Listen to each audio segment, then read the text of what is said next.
Hi, good morning po sa Lori Celo. Ito po yung actual video test ng order nyo ni video kay Asus ROG Strix RX 580 8GB. Sir, please note lang po ito sa power supply. Gamit lang po kayo ng rated at branded na power supply 550 watts po. Pinaka minimum 550 watts minimum pataas. Huwag po yung gagamit po ng generic na 700 watts, brand new man or used. Huwag po. Brand new lang, branded lang, tsaka rated 550 watts. Yun lang po gamitin nyo pataas na power supply. 550 watts pataas, branded at rated. Huwag na pong iba na generic na 700 watts. Huwag na po kayong gagamit nun. Basta po branded lang ng rated.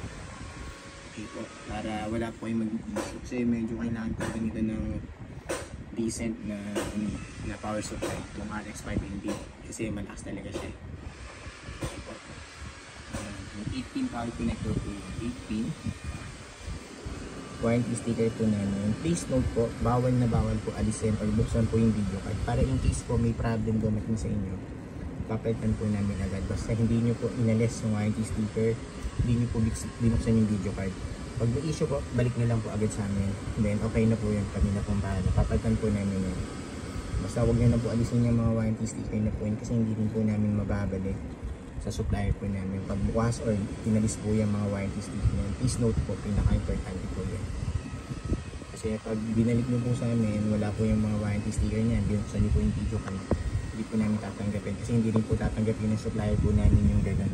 Kaya, lagi namin pinapaalala po.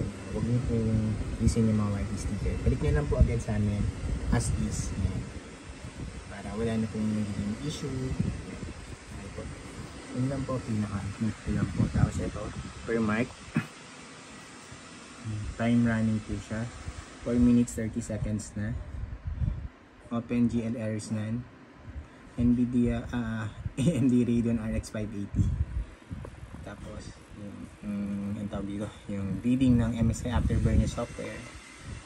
Tapos yung top, napaka smooth and stable lang po niya. Straight na straight lang siya. Ito yung buong screen. Walang kahit na anong issue, hindi nagra-random start or random shutdown, hindi nag-hang or nag-decrease. Wala din pong garbage display at BSOD na lumalabas. Napaka smooth and stable lang po niya, Sir Lori Celo. Okay po. Time check po ulit yan. 5 minutes 10 seconds na siya running. And napaka stable na stable lang po. Close ko na po to. Ayan, per marking na rin natin. Tapos lang. Yan po yun. Tapos full details and specs yan sa GPU-Z na app na software. Ayan. Sensor yan. May reading naman lahat. Okay. Yung MSI Afterburner software. Any video card pwede pong gumamit niyan. Ano lang yan, software. Okay. Tapos driver check. Yun ang importante na nakikita nyo naka-install yung driver. Kasi pag hindi nyo nakita naka-install yung driver, it means hindi po gumagana yung video card. Importante naka-install. Nakita nyo yan. Naka-install yung driver nyo.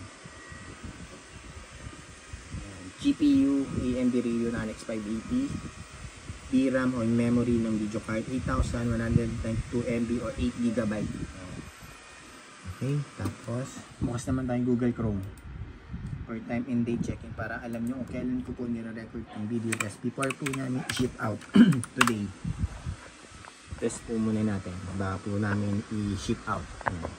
9:53 AM Monday, February 5, 2024. Yan po yung current date and time natin before po namin i-ship out.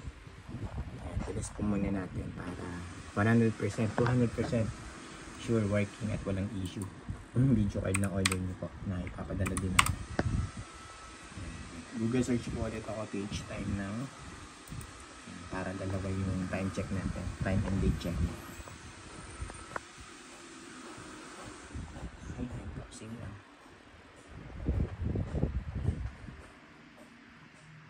Pag gusto nyo po i-double check, i-legit check yan, pwede nyo pupuntahan yung mga website na yan. Yan, kung real time ba talaga o hindi. Yan. Okay. Yun lang po, Sir Lexi Celo, Lori Celo. Close ko na yan and shutdown para ma-ship out na po namin today. Para mahabol pa.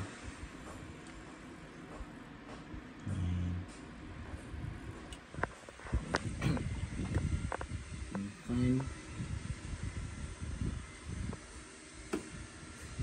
Fine. Ang buo. Pin power connector po required.